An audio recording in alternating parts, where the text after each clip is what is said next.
যেখানেতে বাইক চুরির কিছু ঘটনা আসছিল, তখন আমাদের বিভিন্ন থানার যারা যাদের ন্যাচারাল ফেয়ার আছে ইনভেস্টিগেশনের প্রতি, এবং আমাদের এসওজিকে নিয়ে একটা টিম ফর্ম করা হয় জেলা পুলিশের তরফে।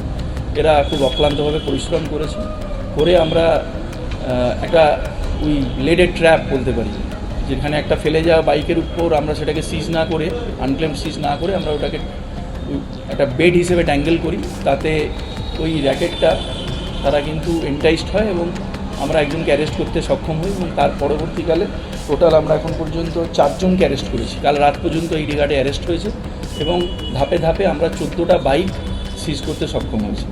তো এটা আমার মনে হয় একটা সিগনিফিক্যান্ট রিকভারি।